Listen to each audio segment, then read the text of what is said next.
जय हिंद दोस्तों। आप सभी को आपके अपने YouTube चैनल समर्पण विद्यापीठ में तहे दिल से स्वागत है और आप सभी को दुर्गा पूजा की हार्दिक हार्दिक शुभकामनाएं। दोस्तों, आप लोग दिन दुना रात चौगुना उन्नति करें, प्रगति करें, यही मेरी कामना है। दोस्तों आज हम लोग जा रहे हैं पढ़ने क्लास 10th का, जैसे कि आप लोग तो पहले से ही जान रहे हैं।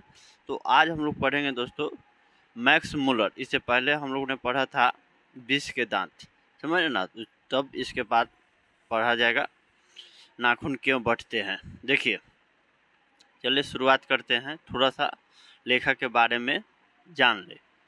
मैक्स मुलर विश्वविख्यात विद्वान फ्रेडरिक मैक्स मुलर का जन्म आधुनिक जर्मनी के डेसाउ नामक नगर में 6 दिसंबर 1823 ईस्वी में हुआ था।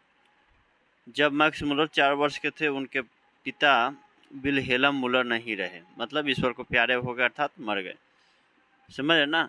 तो पिता के स्त्री निधन के बाद उनके परिवार की आर्थिक स्थिति बहुत ही दयनीय हो गई। फिर भी मैक्स मुलर की शिक्षा दीक्षा बाधित नहीं हुई, समझ है ना। 18 वर्ष की उम्र में लिपजिंग विश्वविद्यालय में उन्होंने संस्कृत का अध्ययन आरंभ कर दिया, समझ है ना। तो इसको थोड़ा सा हम लोग लेखक परिचय में पढ़ लेंगे विशेष रूप से। आइए अभी हम लोग शीर्षक से समझते हैं, भारत से हम क्या सीखें। बात समझ ना, आए होंगे कभी तो वह इनको लगा होगा भाई भारत से कुछ सीखे होंगे। तो भारत तो आप तो पहले से ही पता है दोस्तों कि आप भारत विविधता में एक विविध रूप से है, अनेकता में एकता वाला देश है। यहाँ पर विविध तरह के समझ विविधता है, धर्म को लेकर, मजहब को लेकर, जाति है, फिर भी एक एकता दिखता है। कब समझ ना, अभी दुर्गा पूजा हो रहा है, समझ ना, पूरा समझ ना, एक चारों तरफ भारत, पूरे भारतवर्ष में मैं बता रहा हूँ, जहाँ तक लगभग एक आध्यात्मिक चेतना का जागृत हुआ है। बात सुन रहे ना, ये देख लीजिए बंगाल में, बिहार में, और आप देख लीजिए अदर कई जगह पे, समझ ना। चलिए शुरू करते हैं, ये मुख्य शीर्षक से। भारत से हम क्या सीखें। सर्वविविध संपदा और प्राकृतिक सौंदर्य से परिपूर्ण कौन सा देश है। बात समझ ना, सर्वविविध संपदा और प्राकृतिक सौंदर्य से परिपूर्ण कौन सा देश है। यदि आप मुझे इस भूमंडल का अवलोकन करने के लिए कहे तो बताऊंगा कि वह देश है भारत, जहां भूतल पर ही स्वर्ग की छटा निखर रही है, भूतल पर, समझ ना। यदि आप यह जानना चाहे कि मानव मस्तिष्क की उत्कृष्टतम उपलब्धियों का सर्वप्रथम साक्षात्कार किस देश ने किया और किसने जीवन की सबसे बड़ी समस्याओं पर विचार कर उनमें से कईयों के ऐसे समाधान ढूंढ निकाले हैं कि प्लेटो और कांट जैसे दार्शनिकों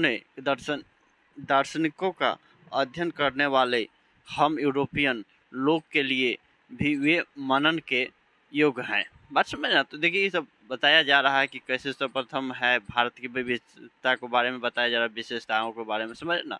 ये कौन सा है, प्लूटो और कांट जैसे दार्शनिक का नाम इसमें जिक्र किया गया है। बात समझ ना, योग है तो वे यहाँ भी भारत ही का नाम लूंगा, समझ ना। और यदि यूनानी, रोमन और सेमेटिक, समझ ना, जाति के यहूदियों की विचारधारा में ही सदा अवगाहन करते रहने वाले हम यूरोपियनों का ऐसा कौन सा साहित्य पढ़ना चाहिए जिससे हमारे जीवन का अंतरम परिपूर्ण, अधिक सर्वांगीण, अधिक विश्वव्यापी, यूं कहे कि संपूर्णतः मानवीय बन जाए और यह जीवन ही क्यों अगला जन्म तथा शाश्वत जीवन भी सुधर जाए, तो मैं एक बार फिर भारत ही का नाम लूंगा। बात समझ ना। तो तरह तरह के बात, तरह तरह से लेकर भारत की भी विशेषताओं का वर्णन किया जा रहा है, समझ ना। जिसमें कि जाति कौन भी है, यूनानी है, रोमन है और सेमेटिक जाति है। बात समझ ना, तो देख लीजिएगा, मुझे ज़्यादा कुछ नहीं बताया गया है, समझ ना। एक बार खाली आप इसको पढ़ लीजिएगा ना, सुन लीजिएगा, समझ ना। आपके पास पाठ्य पुस्तक हो तो आप पढ़ लीजिए, नहीं है तो सुन लीजिए, और उसके बाद इसे समझना। इससे समझ रहे कि क्या बोलते हैं, 15 से 20 अंक आते ही हैं, इससे ज़्यादा इसमें अंक नहीं आते पूरे पाठ्य पुस्तक मिलाकर। जो लोग आजकल के भारत में घूम कर आए हैं, आजकल प्रेजेंट समय की वर्तमान समय की बातचीत हो रही है, उन लोगों को अधिकतर भारत के कलकत्ता, बम्बई, मद्रास या ऐसे दूसरों शहरों की ही याद है, जबकि मेरा अधिकतर ध्यान सच्चे अर्थों में भारत के नागरिक ग्रामवासियों की ओर ही रहा है, क्योंकि सच्चे भारत के दर्शन वहीं हो सकते हैं। समझ रहे ना, तो भारत के मतलब बारे में ही बताया जा रहा है, जहाँ की ग्रामीण इलाकों का वर्णन किया गया है। बात समझ ना, 2-3 हजार वर्ष पुराना ही क्यों, आज का भारत भी ऐसी अनेक समस्याओं से भरपूर है, जिनका समाधान 19वीं सदी के हम यूरोपियन लोग के लिए भी उतना ही वांछनीय है। बात समझ ना, वांछनीय है। केवल हमारे पास उस भारत को पहचान सकने वाली दृष्टि की आवश्यकता है। यदि आपकी अभिरुचि की पैठ किसी विशेष क्षेत्र में है, तो उसके विकास और पोषण के लिए आपको भारत में पर्याप्त अवसर मिलेगा। यदि आपने उन बड़ी बड़ी समस्याओं में रुचि ली हो जिनके बारे में अपने यहाँ के श्रेष्ठतम विचारक सोच विचार किया करते हैं, तो आपको अपने भारत प्रवास को ज्ञान विज्ञान के क्षेत्र में निर्वासन समझ लेने की और कोई आवश्यकता नहीं। समझ ना, ये पढ़ लेना है, इसके बाद ज़्यादा इसमें सोचने की आवश्यकता नहीं है भैया। समझ ना, इसको पहले पढ़ लीजिएगा ध्यान से, मतलब क्या पहले मतलब इस शब्दार्थ को पढ़ लीजिएगा। समझ ना, निर्वासन का अर्थ क्या होता है, सब क्या होता है, बात समझ ना। चूँकि शब्द निधि से ही यहाँ देखिए निर्वासन निकालना किया जाता है। समझ ना, निर्वासन निर्वासित किया गया।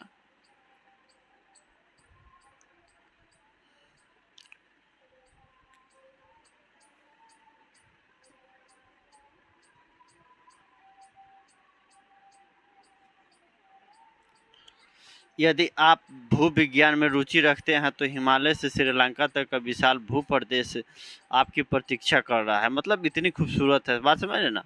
यदि आप वनस्पति जगत में विचरना चाहते हैं, तो भारत एक ऐसी फुलवारी है जो हकरस जैसे अनेक वनस्पति वैज्ञानिकों का अनायास ही अपनी ओर आकृष्ट कर लेती है।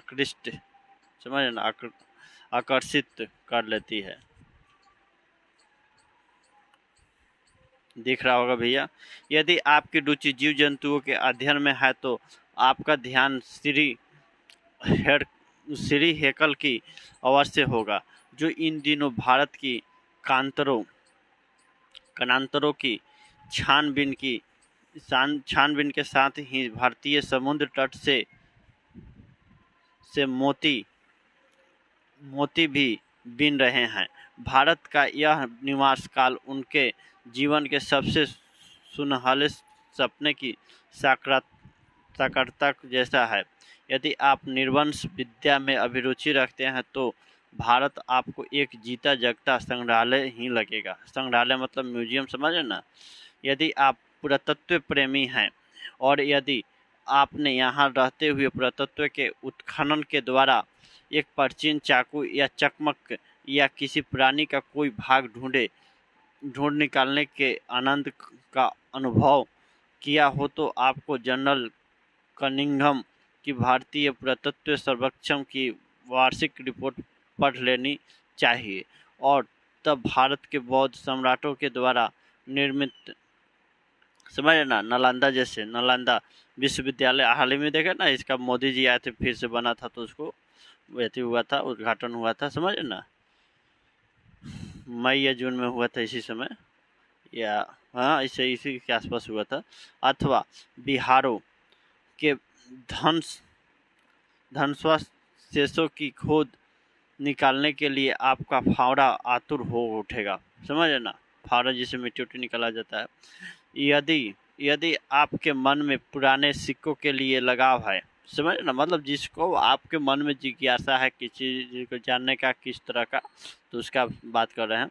तो भारत भूमि में ईरानी, केरियन, थ्रेसियन, प्राथियन, यूनानी, मेडिकिनियन, मेकेडियन, मेकेडिनियन, मेकेडिनियन, ऐसे ऐसे नाम है ना भैया, समझ ना, शको, रोमन और मुस्लिम शासकों के सिक्के प्रचुर परिमाण में उपलब्ध होंगे। जब वारेन हेस्टिंग भारत का गवर्नर जनरल था तो वाराणसी के पास उसे 172 दारिश नामक सोने के सिक्के से भरा एक घड़ा मिला था। वारेन हेस्टिंग के ने अपने मालिक ईस्ट इंडिया कंपनी के निदेशक मंडल की सेवा में सोने के सिक्के यह समझकर भिजवा दिए थे कि यह एक ऐसा उपहार होगा जिसकी गणना उसके द्वारा प्रेषित सर्वोत्तम दुर्लभ वस्तुओं में की जाएगी और इस प्रकार वह स्वयं को अपने मालिकों की दृष्टि में एक महान उदार व्यक्ति प्रमाणित कर देगा। किंतु उन दुर्लभ प्राचीन स्वर्ण मुद्राओं की यही नियति थी कि कंपनी के निदेशक उनका ऐतिहासिक महत्व समझ ही न पाए और उन्होंने उन मुद्राओं को गला डाला। जब वारेन हेस्टिंग्स ने इंग्लैंड लौटा तो वे स्वर्ण मुद्राएं नष्ट हो चुकी थी। अब यह आप लोगों पर निर्भर करता है कि आप ऐसी दुर्भाग्यपूर्ण घटनाएं भविष्य में कभी ना होने दें। मतलब सचेत भी कर रहे हैं लेखक, बात समझ ना। मैक्स मुलर, देवत्व विज्ञान पर भारत के प्राचीन वैदिक देवत्य विज्ञान के कारण जो नया प्रकाश पड़ा है उसके फलस्वरूप संपूर्ण देवत्य विज्ञान को नया स्वरूप प्राप्त हो गया है। किंतु बावजूद इसके कि सच्चे देवत्य विज्ञान की एक आधारशिला रखी जा चुकी है।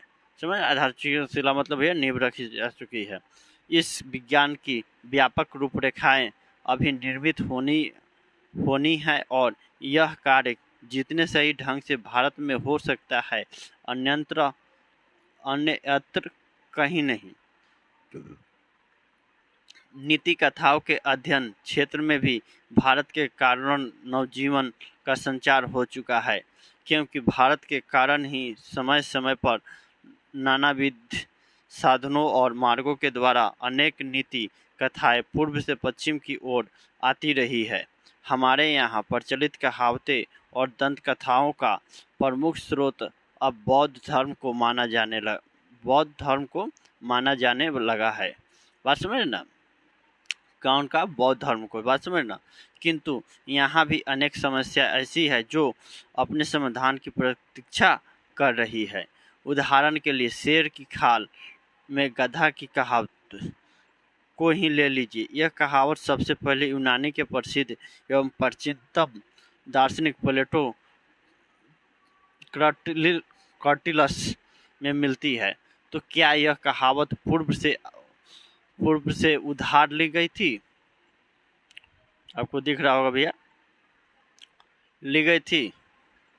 और इस प्रकार हम नेवले या चूहे से संबंधित उस नीति कथा को भी ले सकते हैं जिसे एफ्रोडाइट ने एक सुंदरी के रूप में परिवर्तित कर दिया था, किंतु जो एक चूहे को देखते ही तत्काल उसकी ओर आकृष्ट हो गई थी।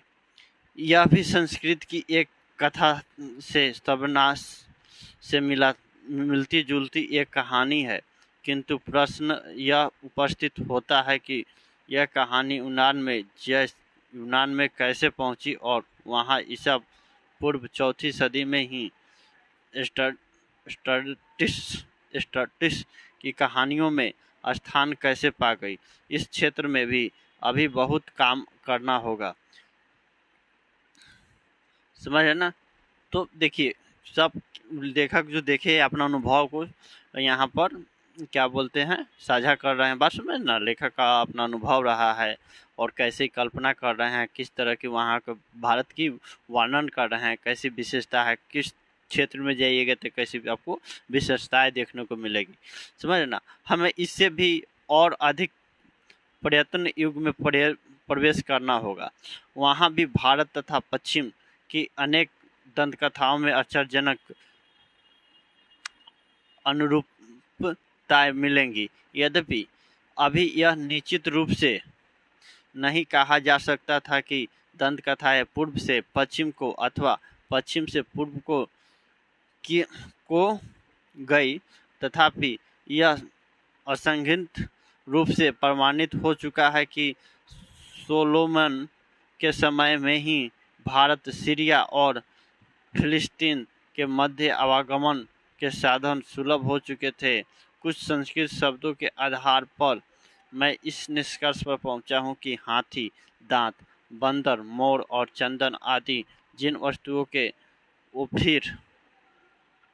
ओफिर से निर्यात की बात बाइबल में कही गई है, वे वस्तुएं भारत के सिवा किसी अन्य देश से नहीं लाई जा सकती, और यह मान लेने का भी कोई कारण नहीं प्रतीत होता है कि भारत तथा फारस की खाड़ी और लाल सागर और भूमध्य सागर के बीच व्यापारिक संबंध कभी बिल्कुल ठप हो गया था। यहाँ तक कि शाहनामा के रचना काल कब हुआ था भैया? 10वीं या 11वीं सदी के समय में हुआ था। में भी आप लोग इतिहास पढ़े होंगे तो इसका थोड़ा बहुत इसे जिक्र किया गया होगा। भारत के साथ यूरोप के ये व्यापारिक संबंध बंद नहीं हुए थे। आप में से कईयों ने भाषाओं का ही नहीं, भाषा विज्ञान का भी अध्ययन किया होगा, तो आपको क्या भारत से बढ़कर दूसरा कोई देश दिखाई देता है जहाँ केवल शब्दों का ही नहीं बल्कि व्याकरणात्मक तत्व के विकास और क्षय मतलब क्षति होना, मतलब कमी हो जाना, नष्ट हो जाना से संबंध भाषा वैज्ञानिक समस्याओं के अध्ययन का महत्वपूर्ण अवसर प्राप्त हो सके।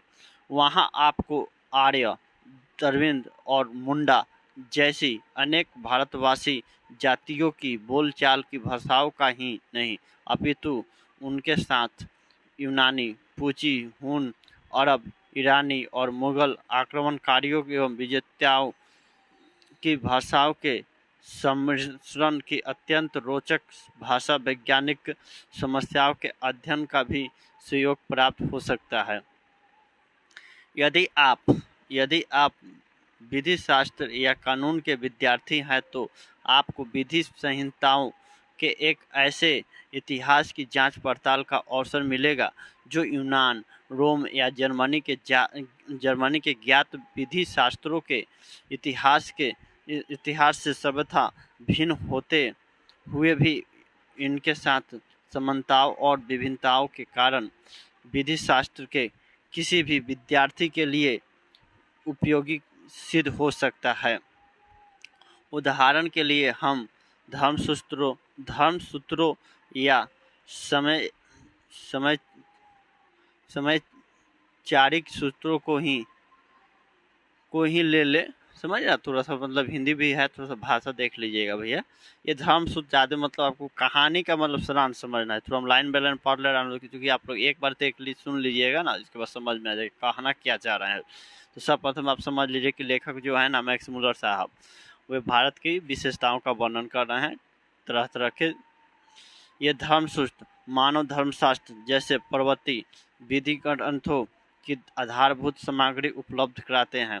यदि आप लोग को अत्यंत सरल राजनीतिक इकाइयों के निर्माण और विकास से संबंध प्राचीन युग के कानून के पुरातन रूपों के बारे में इधर जो अनुसंधान हुए हैं उनके महत्व और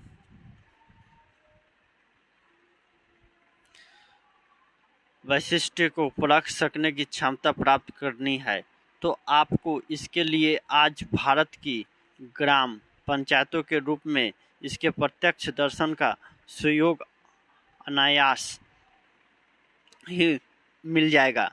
भारत में प्राचीन स्थानीय शासन प्रणाली या पंचायत प्रथा को समझने समझाने का बहुत बड़ा क्षेत्र विद्यमान है।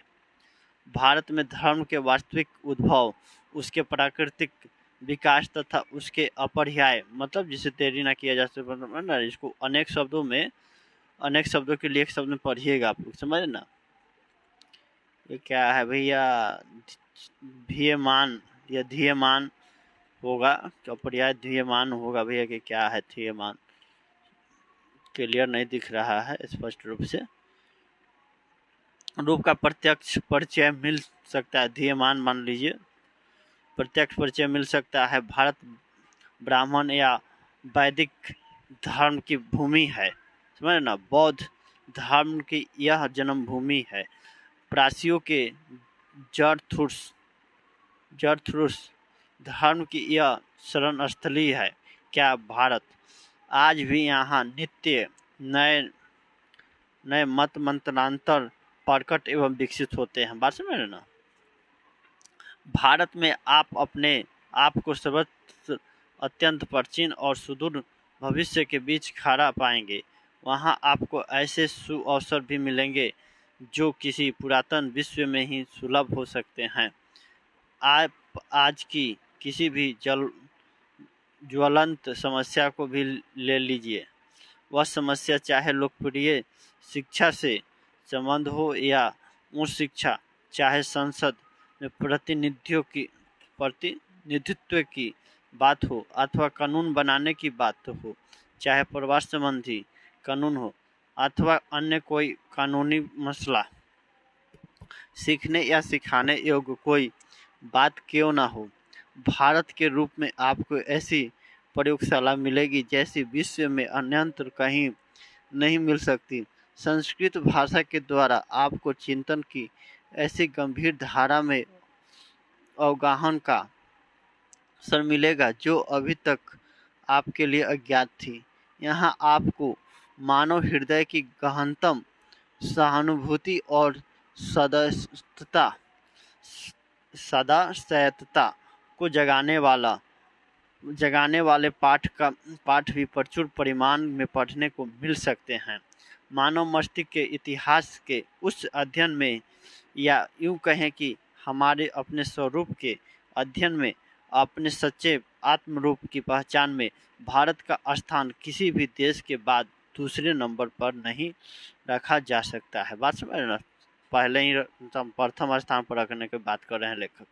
मानव मस्तिष्क के चाहे किसी भी क्षेत्र को आप अपने विशिष्ट अध्ययन का विषय क्यों न बना लें, चाहे वह भाषा का क्षेत्र हो या धर्म का, दैवत्व विज्ञान का हो या दर्शन का, चाहे विधि शास्त्र या कानून का हो अथवा रीति रिवाजों एवं परंपराओं का, प्राचीन कला या शिल्प का हो अथवा पुरातन विज्ञान का, इनमें से प्रत्येक क्षेत्र में विचरण करने के लिए भले ही आप चाहे या न चाहे आपको भारत की शरण लेनी ही होगी, क्योंकि मानव इतिहास से संबंध अत्यंत बहुमूल्य और अत्यंत उपादेय प्रामाणिक सामग्री का एक बहुत बड़ा भाग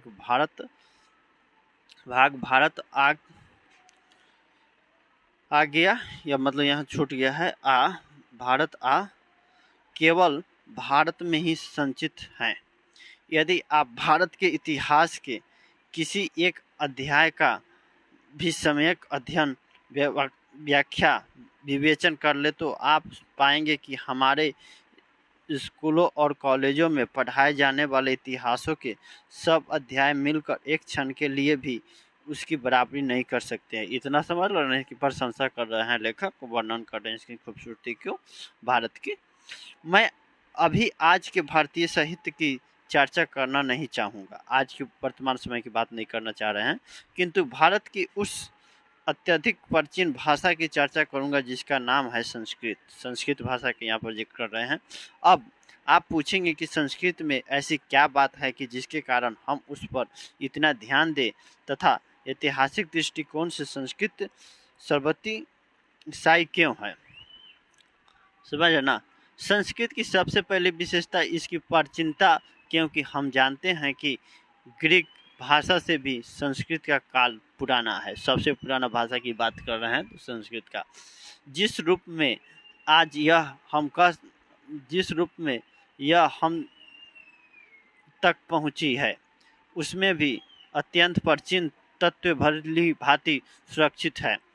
ग्रीक और लैटिन भाषाएं लोगों को सदियों से ज्ञात है और निसंदेह भी यह भी अनुभव किया जा रहा था कि इन दोनों भाषाओं में कुछ न कुछ साम्य अवश्य है, किंतु समस्या यह थी कि इन दोनों भाषाओं में विद्यमान समानता को व्यक्त कैसे किया जाए। कभी ऐसा होता था कि किसी ग्रीक शब्द की निर्माण प्रक्रिया में लैटिन को कुंजी मान लिया जाता था और कभी किसी लैटिन शब्द के रहस्य को खोलने के लिए ग्रीक का सहारा लेना पड़ता था। उसके बाद जब गॉथिक और एंग्लो सैक्सन जैसी ट्यूनानिक ट्यूटा ट्यूटानिक भाषाओं, पुरानी केल्टिक तथा स्लाव भाषाओं का भी अध्ययन किया जाने लगा, तो इन भाषाओं में किसी न किसी प्रकार का पारिवारिक संबंध स्वीकार करना ही पड़ा। किंतु इन भाषाओं में इतनी अधिक समानता कैसे आ गई और समानताओं के साथ इतना अधिक अंतर भी इनमें कैसे पड़ गया, यह रहस्य बना ही रहता है और कारण ऐसे अनेक अहेतुकवाद उठ खड़े हुए हैं जो भाषा विज्ञान के मूल सिद्धांतों के सर्वथा विपरीत हैं। किंतु ज्यों ही इन भाषाओं के बीच संस्कृत आ बैठी कि तत्काल लोगों को एक सही प्रकाश और गर्मी का एहसास होने लगा और इसी से भाषाओं का पारस्परिक समझ ना आपस में संबंध भी स्पष्ट हो गया। निश्चित ही संस्कृत इन सब भाषाओं का अग्रजा है। अग्रजा मतलब वाहन, अग्रज मतलब बड़ी वाहन, अग्रज मतलब बड़ा भाई, अग्रजा मतलब बड़ी बहन है।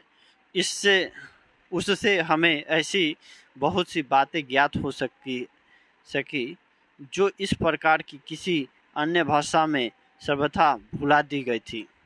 यदि आग के लिए संस्कृत का अग्नि और लैटिन का इग्निस एक ही शब्द मिल जाता है तो हम निर्भरांत रूप से इस निष्कर्ष पर पहुंच जाते हैं कि एक दूसरे से अविभक्त आर्यों को अग्नि का ज्ञान हो चुका था।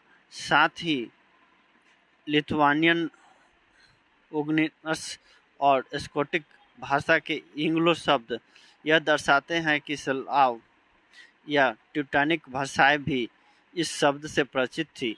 भले ही वहाँ कलांतरण समय का अंतर में अग्नि के लिए दूसरे शब्द भी क्यों न गढ़ लिए गए हों, दूसरी वस्तुओं के समान शब्द भी मर मिट जाते हैं और यह बता पाना सरल नहीं है कि कोई शब्द किसी एक भूभाग में क्यों और कैसे पनपता रहता है जबकि दूसरे क्षेत्र में वही शब्द मुरझाकर सर्वथा लुप्त हो जाता है। कल्पना कीजिए कि यदि हम यह जानना चाहें कि आर्य लोग अनेक शाखाओं में विभक्त होने से पूर्व चूहे के बारे में जानते थे या नहीं, तो हम आर्य भाषाओं के शब्दकोश देखने होंगे। हमें आर्य भाषाओं के शब्दकोश को देखने होंगे। वहाँ हम पाएंगे कि संस्कृत में इस मुस, ग्रीक में मुस, लैटिन में मुस या पुरानी सेलोवनिक में माइस और पुरानी उच्च जर्मन में मुस कहते हैं।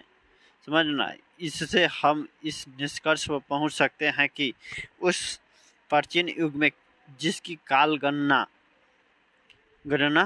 हम अपने नहीं अपितु भारत के तिथि क्रम के आधार पर ही कर सकते हैं, चूहा ज्ञात था और उसका मूस नाम भी रख दिया गया था ताकि किसी अन्य कीट पतंग के साथ इसकी पहचान में कहीं कोई घपला ना हो जाए। इस प्रकार पुराने पत्थरों या कांच के टुकड़ों को जोड़ कर बनाए गए पचिकारी, समझ ना, थोड़ी कहानी है भैया, समझ ना, उसमें थोड़ा सा आपको लग रहा होगा भाई रुचि नहीं लग रहा है कि क्या पढ़ रहे हैं, थोड़ा सा आपको थोड़ा समय देना होगा, बात समझना। कहानी है तो कहानी है, इसको तो पढ़ना है, और क्या जिंदगानी है। आइए, चित्र की भांति आर्यों के विभाजन से पूर्व की सभ्यता एवं सांस्कृतिक अवस्था का कमोबेश समझना एक परिपूर्ण चित्र बनाया जा सकता है और बनाया जा चुका है। इतना ही क्यों, भारत एवं यूनान, इटली और जर्मनी में बिखरे पड़े अवशेषों के आधार पर आर्यों की जिस मूल भाषा का ढांचा खड़ा किया गया है, वह भी उन लोगों के अत्यंत दीर्घकालीन चिंतन प्रक्रिया की ही उपलब्धि थी। अब आप ही अंदाजा लगाइए कि संस्कृत, ग्रीक और लैटिन, इन तीनों भाषाओं के एक सामान्य मूल उद्गम स्रोत तक पहुंचने के लिए हमें कितना पीछे हटना होगा। इस प्रकार हम उस सम्मिलन स्थल पर पहुंच जाएंगे जहां से हिंदू, ग्रीक, यूनानी आदि शक्तिशाली जातियों की एक दूसरी से पृथक हुई थी, और यह भी थी कि उस सुदूर अतीत में भी वह हमारी आदि आर्य भाषा एक ऐसी चट्टान के रूप में दिखाई देती है जो चिंतन परंपरा के प्रवाहों के उतार चढ़ाव से घिस मज कर चिकनी और स्पष्ट हो चुकी थी। हमें उस भाषा में प्राकृतिक और प्रत्यय के योग से बनी हुई असीम ग्रीक यासीम जैसी यौगिक क्रियाएं मिलती है। मैं हूँ जैसे भाव का व्यक्त करने के लिए भला किन्हीं दूसरी भाषाओं में अस्मि जैसा शुद्ध और उपयुक्त शब्द कहाँ मिल पाएगा। उन भाषाओं को मैं खड़ा होता हूँ या ठहरता हूँ, मैं जीता हूँ, मैं उगता या उत्पन्न होता हूँ या मैं बदलता हूँ जैसी क्रियाएं भले ही मिल जाएं, किंतु अस्मि मैं हूँ यह क्रिया तो केवल आर्य भाषाओं में ही उपलब्ध हो सकती है। भाषा का भी इसमें जिक्र किया गया भाई, बात को समझ है ना। मैं इसे ही वास्तविक अर्थों में इतिहास मानता हूँ, और यह एक ऐसा इतिहास है जो राज्यों के दुराचारों और अनेक जातियों की कुरीतियों की अपेक्षा कहीं अधिक ज्ञातव्य और पठनीय है। एक भाषा बोलना एक माँ के दूध पीने से भी बढ़कर एकात्मकता का परिचायक है। बात समझ ना, जिक्र कर रहे हैं इसका तुलना कैसे कर, माँ के दूध से तुलना किए हैं, परिचायक है। और भारत की पुरातन भाषा संस्कृत सारभूत रूप से वही है जो ग्रीक, लैटिन या एंग्लो सैक्सन भाषाएं हैं। यह एक ऐसा पाठ है जिसे हम भारतीय भाषा और साहित्य के अध्ययन के बिना कभी न पढ़ पाते। और भारत यदि हमें इस एक ही पाठ के सिवा और कुछ भी न पढ़ा पाता तो भी हम इससे ही इतना कुछ सीख जाते जितना दूसरी कोई भी भाषा कभी न सिखा पाती। संस्कृत भाषा और उसका साहित्य, याद रहे कि यह साहित्य 3000 से भी अधिक लंबे काल तक फैला हुआ है और यूनान एवं रोम के संपूर्ण साहित्य से भी कहीं अधिक विशाल है। समझे ना, पूरा जिक्र किया कर रहे हैं लेखक। मुझे उस एक दिन की भी याद है जब इतनी गर्मी थी कि किसी काम में मन ही नहीं लग रहा था। तभी एक सांध्य कक्षा में हमारे एक मास्टर डॉक्टर कली ने बताया कि भारत में एक ऐसा भाषा बोली जाती थी जो ग्रीक और लैटिन के ही क्यों जर्मन और रूसी के भी सर्वथा समान थी। यह सुनकर पहले तो हम लोगों ने सोचा कि मास्टर साहब शायद आज हल्के फुल्के मूड में हैं और कुछ मजाकिया बातें कर रहे हैं, किंतु मास्टर साहब ने तो तत्काल संस्कृत, ग्रीक और लैटिन के संख्यावाचक शब्द, सर्वनाम और समान धातु रूप श्याम पट पर लिख दिखाए। अब तो हमारे सामने ऐसे तथ्य उपस्थित थे जिनके आगे नतमस्तक होना ही पड़ा। हमारे भारत के बारे में एक प्रकार के सुनिश्चित ज्ञान को मैं अपने व्यापक तथा इतिहास के ज्ञान के लिए आवश्यक मानता हूँ। भारत के साथ हमारे परिचय के फलस्वरूप आज यूरोप वासियों की धारणाएं बदल चुकी है और बहुत विस्तृत हो गई है। अब हम यह जान अब अब हम यह जानने लगे कि जैसा पहले समझा जाता था, वास्तव में हम उससे कुछ भिन्न है। कल्पना कीजिए कि किसी छोटी-छोटी प्रलय या भौगोलिक उथल-पुथल के कारण कभी अमेरिका के लोग अपने आप के अंग्रेजी मूल्य को सर्वथा भूल जाएं। तब 2-3 हजार वर्ष बाद उन्हें अकस्मात मालूम हो जाए कि 17वीं सदी में ऐसी ही अंग्रेजी भाषा और उसका साहित्य विद्यमान था, तो आश्चर्य आश्चर्य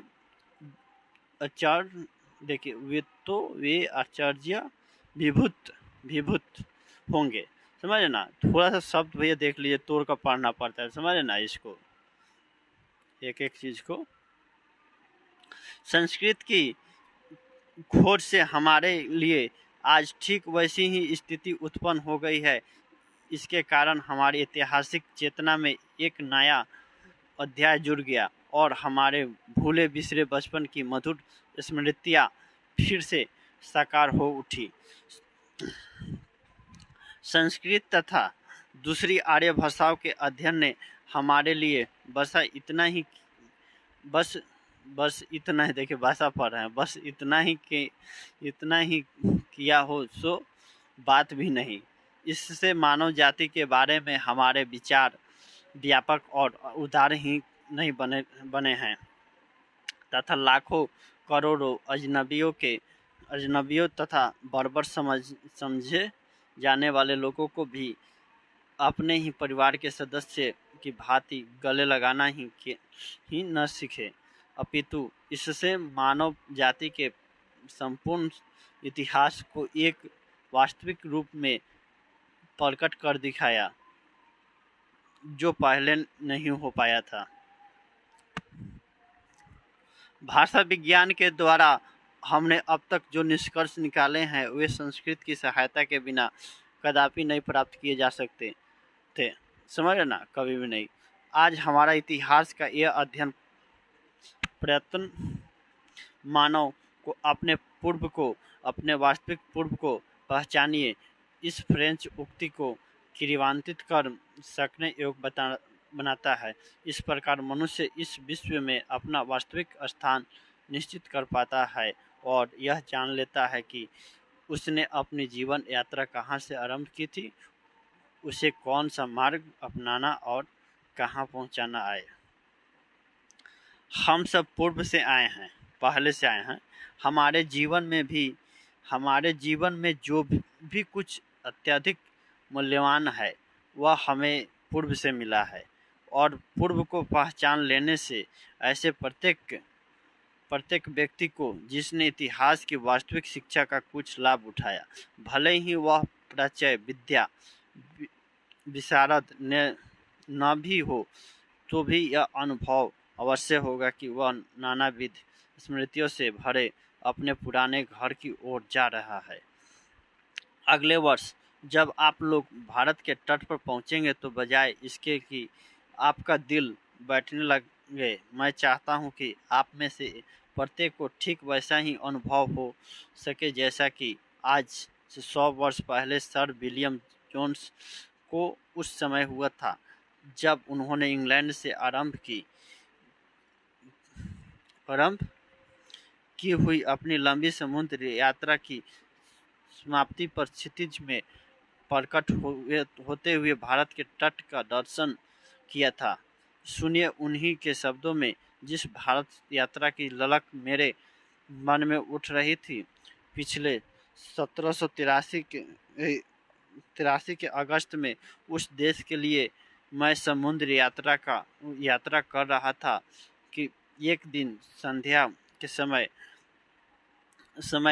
दिन भर में देखे गए दृश्यों की जांच पड़ताल करते हुए मैंने पाया कि भारत अब ठीक ठीक हमारे सामने था। फारस फारस या ईरान हमारे बाईं ओर था तथा अब तथा अरब सागर से आती हुई ठंडी हवाएं हमारे जहाज के पिछले भाग से टकरा रही थी। एशिया के सुविस्तीर्ण क्षेत्रों में से चारों ओर से घिरी हुई ऐसी श्रेष्ठ रंगभूमि के मध्य अपने आप को पाकर मुझे जिस आनंद का अनुभव हुआ वह वस्तुतः अनिवर्चनीय है। समझना, अनिवर्चनीय है। एशिया की यह भूमि नानाविध ज्ञान विज्ञान की धात्री, आनंददायक, ललित तथा उपयोगी कलाओं की जननी, एक से एक बढ़कर शानदार कार्यकलापों की दृश्य भूमि, मानव प्रतिभा के उत्पादन के लिए अत्यंत उर्वर क्षेत्र तथा धर्म, राज्य, सरकारों, कानून या विधि संहिता, रीति रिवाज, परंपराओं, भाषा, लोगों के रंग रूप और आकार प्रकार आदि की दृष्टि से अपनी अत्यधिक विविधता के कारण सदा से सर्वत्र समान की दृष्टि से देखी जाती रही है। मैं यह कहे बिना नहीं रह सका कि कितना अधिक विशाल और महत्वपूर्ण क्षेत्र अभी तक अनदेखा ही रह गया और कितने बड़े एवं ठोस लाभ अभी तक प्राप्त नहीं किए जा सके हैं। भारत को सर विलियम जोन्स जैसे अभी न जाने कितने स्वप्नदर्शियों की आवश्यकता है। जब अपने जहाज के डेक पर अकेले खड़े 17 वर्ष के सर जोन्स ने देखा था कि सूर्य उपरांत सागर में डूब रहा था, तो उनके पीछे इंग्लैंड की सुमधुर स्मृतियाँ तथा उनके सामने भारत की आशा जगमगा रही थी। उन्हें ईरान तथा इसके प्राचीन सम्राट मानो प्रत्यक्ष रूप में उपस्थित लग रहे थे। अरब सागर की शीतल मंद समीर के झोंके उन्हें झुला रहे थे।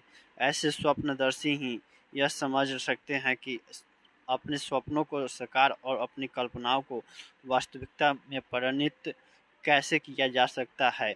और जो बात या स्थिति आज से 100 वर्ष पहले थी, आज भी वैसी ही है, या यूं कहे कि आज भी वैसी ही हो सकती है। यदि आप लोग चाहे तो भारत के बारे में वैसे ही सुनहरे सपने देख सकते हैं और भारत पहुंचने के बाद एक से बढ़कर एक शानदार काम भी कर सकते हैं। आप लोग विश्वास रखें कि यद्यपि सर विलियम जोन्स ने कलकत्ता पहुंचने के बाद से अब तक प्राच्य देशों के इतिहास और साहित्य के क्षेत्र में एक से बढ़कर एक शानदार बड़ी अनेक विजय प्राप्त की हैं, तथापि किसी भी नए सिकंदर को यह सोचकर निराश नहीं हो जाना चाहिए कि गंगा और सिंध के पुराने मैदानों में अब उसके लिए विजय करने को कुछ भी शेष नहीं रहा। समझ रहे कि एक यात्रा वित्रांत कहानी है। समझ रहे यात्रा से किए हैं लेखक, और थोड़ा सा आपको लग रहा कि बोरियत टाइप का बात समझना, ये देखिएगा, ज़्यादा कोई महत्वपूर्ण नहीं है, मन होगा तो पढ़िएगा, बात समझ लेना, ज़्यादा कुछ में सोचने की आवश्यकता नहीं है। समझ लेना, जो आपको मतलब चुनिंदा क्या बोलते हैं पाठ पढ़ने का मन करे वही पढ़िएगा। समझना, बेमतलब का कोई पढ़ने का तुक नहीं बनता है, क्योंकि आपको परीक्षा मतलब देना है, बात समझना, हर सब्जेक्ट पर ध्यान देना है।